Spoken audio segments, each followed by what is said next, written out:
Hukmdorim, Quvayt mintaqasidan Ibrohim Josim afandi keldilar.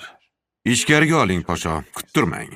U mintaqalarni barakali qilgan oilalar barakani yonlarida olib yuradilar. Och o'g'lim. Marhamat.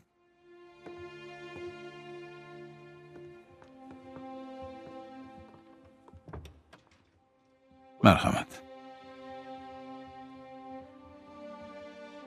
Hukmdorim, Xush kelibsiz, Ibrohim Josim afandi. xushvaqt bo'ling hukmdorim.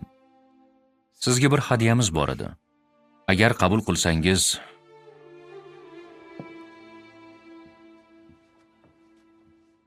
Marhamat hukmdorim.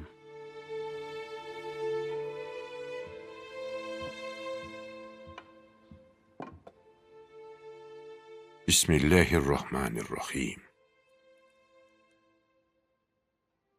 Hilyai sharif.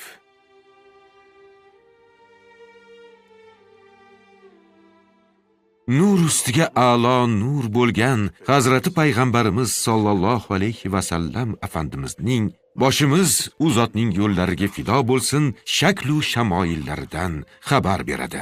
Hazrati payg'ambar afandimizni shunday ta'riflayapti: na uzun bo'yli, na past bo'yli, o'rta bo'yli edilar.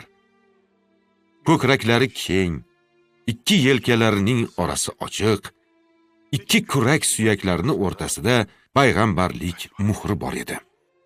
Sochlari tim qora, jingalak edi. Shajaralari Hazrati Ibrohimga taqaladi. Ko'zlari qora edi. Qoraning eng go'zal ma'nosi u zotda edi. Ko'zlarining qorasi qop-qora, oqi oppoq edi.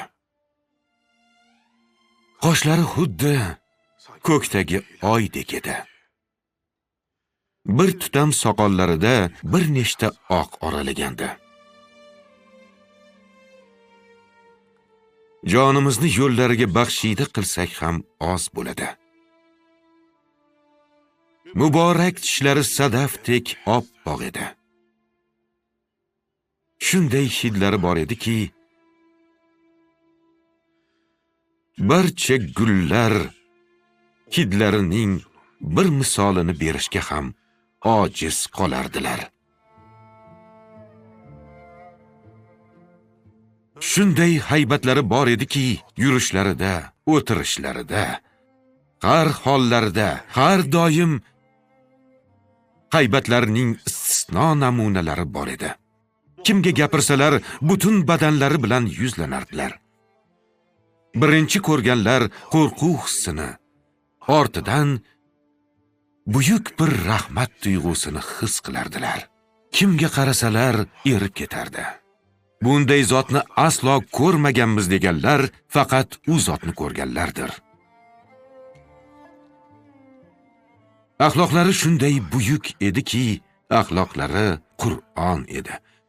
U zot qanday saxiy edilarki, u zotdan otilib chiqqan saxiylik sababli dengizdan marvarid, qarsang toshdan yoqut, tikandan gul chiqardi.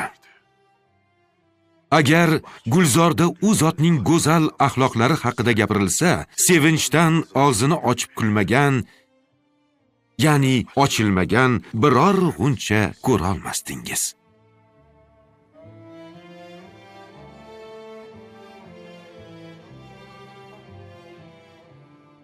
Hazrat Muhammad sallallohu alayhi va sallam afandimizni qanchalar eslasak oz.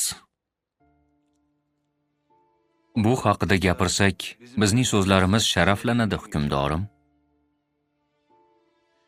Bu hilyai sharif Hazrati Muhammad afandimiz haqida chiroyli xabar beryapti.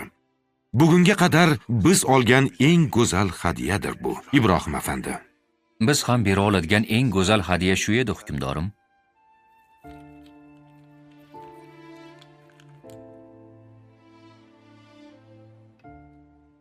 Lekin biz islom olamiga berayotgan boshqa hadyalaringizdan ham xabardormiz. Arabiston yerlarida qilgan xayrli ishlaringiz, Hindiston va Pokistondagi ehsonlaringiz, boyligingizni islom yo'lida sarflayapsiz. Ibrohim Josim afandi, siz oilaviy ravishda muborak oilasiz. Bu barakaga boyligingizni Alloh yo'lida sarflab ega chiqyapsiz. Bu boylik bizga berilgan bir omonatdir, hukmdorim. Biz bu omonatni muhtoj insonlarga ulashyapmiz. Ibrohim Josim afandi,